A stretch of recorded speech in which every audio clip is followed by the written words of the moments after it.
Olá a todos e sejam bem-vindos de volta. Hoje também é dia de remake e é um muito especial mesmo. Está no ar mais um episódio de História Revista.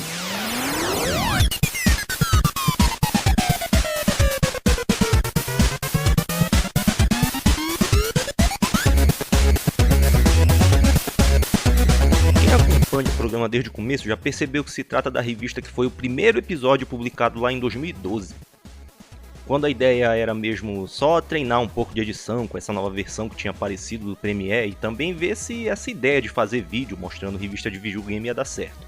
Não deu, mas aí continuei fazendo e 3 anos depois continua dando errado, mas pelo menos deu pra treinar, se divertir um pouco e conhecer uma galera que vem aí assistir as coisas aqui, também a galera que produz aqui no YouTube. Teve também a parte ruim de conhecer o sistema das networks que fala que querem qualidade, querem incentivar, mas eles só ligam pra quem é comediante e pra quem é comediante ruim ainda por cima. Eles só se importam com gameplay e gritaria. Então, foda-se isso. Vamos lá começar com o que interessa, que é a parte boa desse vídeo. Pelo menos na teoria. Mais uma vez, a Ação Games 2, junho de 1991. 800 cruzeiros na marcação do preço aqui na capa. É uma overdose de lançamentos para suas férias.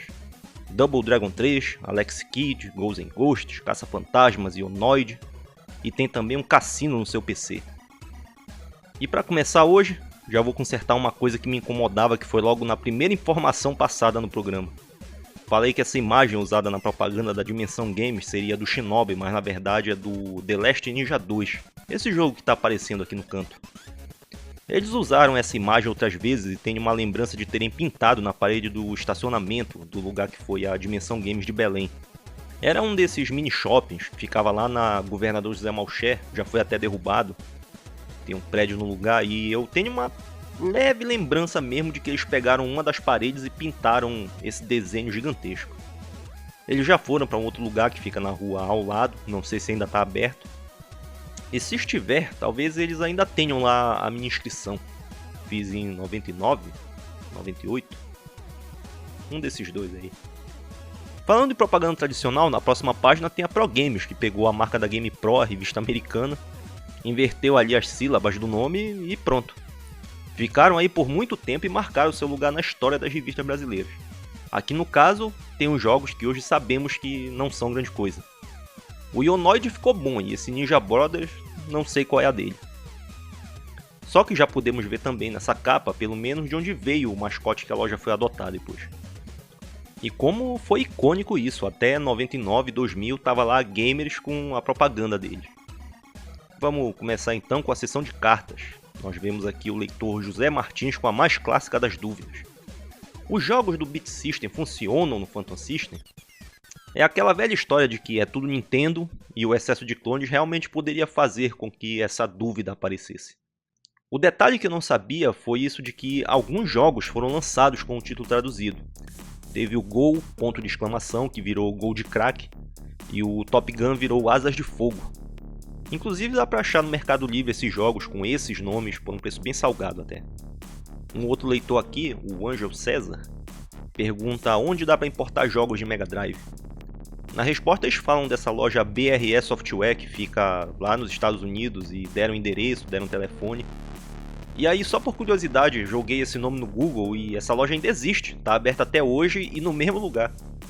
O site deles também tá lá para todo mundo ver e recomendo uma visita. Não é como se o site ainda estivesse a mesma coisa de 1991. Mas é invocado ver que até no mesmo lugar a loja continua. Em termos de tradicional, eles se enquadram meio que na mesma categoria dos brinquedos Laura que nós vimos aqui nessa página.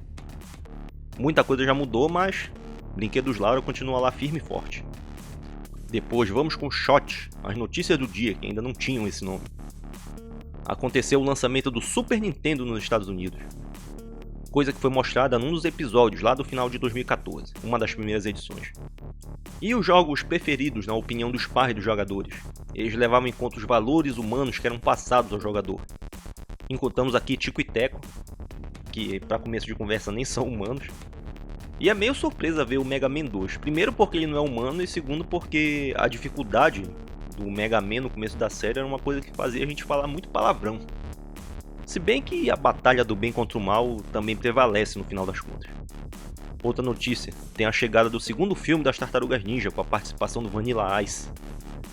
Essa foi uma das citações do tipo que não poderia faltar por esse tempo. Tartarugas Ninja estava em algum lugar. Mas lá na frente tem uma propaganda de um concurso do filme que tem o pôster que botaram aí em todos os lugares. Tu podia correr, mas nunca ia conseguir fugir das tartarugas. Por último, vamos falar da Expo Game que vai acontecer em Águas de Lindóia. Feira que vai trazer as novidades do Flipper, que tem como destaque o Mad Dog McCree. Aquele mesmo que mostrei no outro dia aí, como a versão dublada, que passou no SBT. Foi mais ou menos por esse tempo que também inauguraram os shoppings de Belém, e lembro que a coisa mais incrível eram os jogos do Mad Dog e o Crime Patrol. O mesmo estilo de jogo-filme com pistola laser, que era igualmente mal feito pela mesma American Laser Games. De novo esse nome. Vamos lá para outra página logo, que tem o teste para cardíaco, meus amigos. O Dynavision 3 vem aí, até onde seu coração aguenta. Esse aqui foi um clone feito do jeito certo, apesar de que o seu controle manche, que botar os botões de um jeito meio confuso, não ajudava tanto. Nintendo tinha que ser controle tipo pad, não manche, joystick. Vamos seguir em frente que agora começam os lançamentos, que ainda não eram os lançamentos do mês. Primeiro tem os Caça-Fantasmas do Mega, ação plataforma excelente. Pega bem o espírito do filme e esses bonecos de corpo pequeno e cabeça grande, que são exatamente o que esse tipo de jogo precisa. Esqueçam de realismo, façam algo divertido como foi o filme, e aqui está a obra. Escolha um dos 3 caçadores que deviam ser 4, deixaram de fora justamente o negro. A SEGA devia saber que alma não tem cor. Depois que tu escolhe um dos 3 brancos que sobraram, podemos escolher a fase em que vamos começar, e em cada missão cumprida ganhamos uma grana para poder comprar armas e equipamentos. Essas missões podem ser jogadas em qualquer ordem, só que a dificuldade vai variar de acordo com os itens que tu tiver comprado antes de cada um. Tipo, a fase da casa que tá pegando fogo, tu pode jogar normalmente, só que se não comprar os óculos não vai dar pra enxergar nada além de um palmo à tua frente. Não parece, mas é um jogo que tem um pouco de raciocínio por ali. Depois dele tem o Ionoid para Nintendo, mais uma vez ele aparece. Esse aí todo mundo já sabe do que se trata, então vamos ver o próximo. Isso SWAT do Mega, ele também tá aqui, ó. Uma conversão do Flipper que ficou muito boa mesmo. Foi feito pela própria SEGA esse aqui. De volta ao Nintendo tem De Volta para o Futuro 2 e 3. Acreditem, eles fizeram um jogo só pegando os 2 filmes. É uma continuação feita pela mesma LJN que fez aquele primeiro que a internet já fez o favor de esculhambar tudo que tinha pra sacanear com ele. Depois, Afterburner 2 veio dos arcades pro Mega também. Esse aqui dispensa apresentações, só tem mesmo que dizer que clássico é clássico, e vice-versa. Uma coisa que sempre me deixava intrigado era, afinal de contas, como era o Afterburner 1, já que esse é o 2. E só mesmo um tempão depois foi poder ver que é o mesmo jogo nos arcades, mas tem algumas pequenas diferenças, pequenas mesmo. Fora novos controles, era tudo imperceptível e talvez muita gente tenha reclamado de esses 2 jogos serem tão iguais, não terem mudado tanta coisa. Ou talvez isso não deve ter acontecido porque as adaptações foram todas do segundo jogo, então deixa passar. Para o Nintendo, Olympic, feito pela Konami. Esse é um dos casos de jogo que lançaram no Brasil com título diferente, como falei lá no começo. Esse jogo aqui na verdade é o Track and Field 2, uma série de esportes olímpicos da Konami que já vinha de longa data em outros sistemas e do Flipper, que cheguei a ver um em 93 lá em Salinas. Era uma lanchonete que ficava perto do farol, mas só joguei mesmo o Double Dragon 2 que tinha do lado. Esse sim era um jogo bom. Esse aqui ainda era o estilo de esmagar botões, só que existia uma mecânica também de apertar no tempo certo para fazer as coisas direito. O que já foi um grande avanço na jogabilidade de esportes desse tipo no seu tempo. Mais uma vez, seria bom se outras empresas tivessem copiado isso e fizessem jogos de esporte nesse estilo aqui, com controles que não fosse só apertar os botões repetidamente e quebrar controle e ficar com o calo na mão. Depois desse, vamos pro Mega Drive de novo. Last Battle, a localização americana do mangá e anime Fist of the North Star.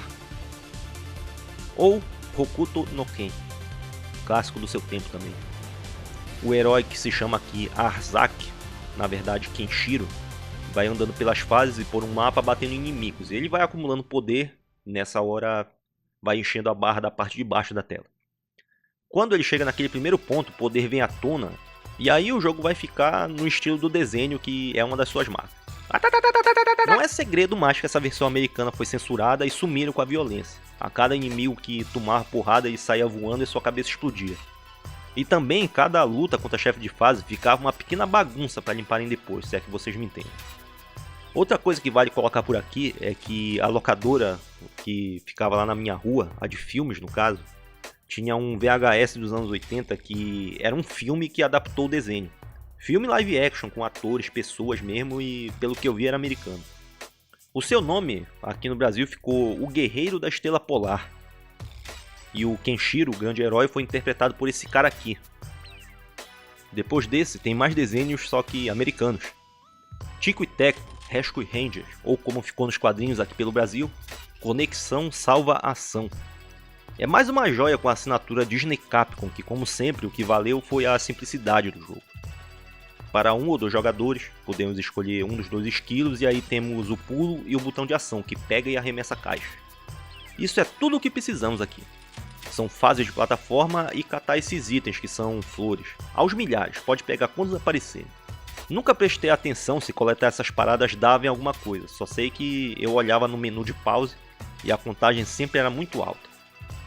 Teve uma sequência que foi lançada muito tempo depois e o seu estilo de plataforma e pega-caixas apareceu também de forma diferente em alguns outros jogos. Dois que lembro foram os Jetsons do Nintendo e do Super Nintendo, e mais tarde também teve o Mario Piratão de Mega Drive, que é relativamente fácil de achar por aí, que o esquema é o mesmo. Nós pegamos as caixas e arremessamos nos inimigos e também se abaixar nós nos escondemos dentro delas. E entre essa sessão e a próxima, olha o que aparece aqui. Propaganda da Video Leste. Não sei se eles eram uma loja boa, mas vão ganhar essa menção por aqui por causa dessa foto do Dynavision 2. Esse foi o videogame que eu joguei por muito tempo nessa época. Era um controle tipo manche, o Start Select ficava no videogame, eu tinha que me levantar para ir lá apertar para dar pause, mas era muito bom. A única coisa que vou apontar como estranha aqui nessa foto são esses cartuchos que nunca vi por aí. A loja que meu pai comprava os jogos de vez em quando era a Convert Computadores. Eles eram uma revendedora oficial da Dynacon e vendiam na caixa tudo certo, mas a caixa não era assim. Era tipo um envelope e aí entrava o cartucho de tipo japonês, 60 pinos, e ele ficava lá, não tinha uma caixa que nem como essas que mostravam por aqui. Lembro até que para se certificar de não comprar jogo repetido, ele tinha escrito jogos que eu já tinha numa página da agenda dele. Isso lá em 89. E ele ainda tem essa agenda guardada hoje lá em casa. Tá escrito lá, jogos para Dynavision.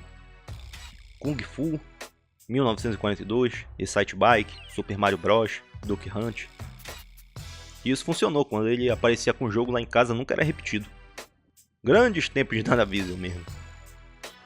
Os jogos que vimos ali eram os lançamentos nacionais, agora vamos ver uns internacionais que também tem uns nomes notáveis por aqui.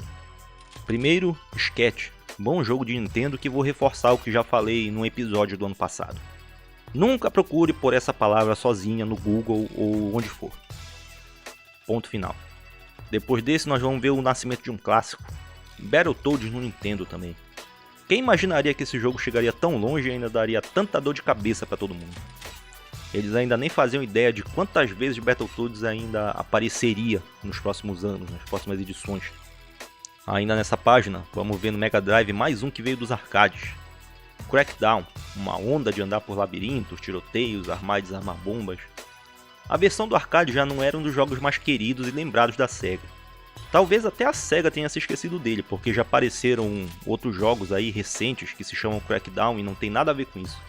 Só que não foi exatamente por ele ser ruim, foi uma série de fatores, tipo o seu estilo, a tela repartida em várias partes, a sua visão de jogo, a velocidade do jogo, acabou que não agradou mesmo. Poderia ter ficado bom se arrumasse uma coisinha aqui e ali, não seria muita coisa, mas realmente não foi muito bem recebido pelo público.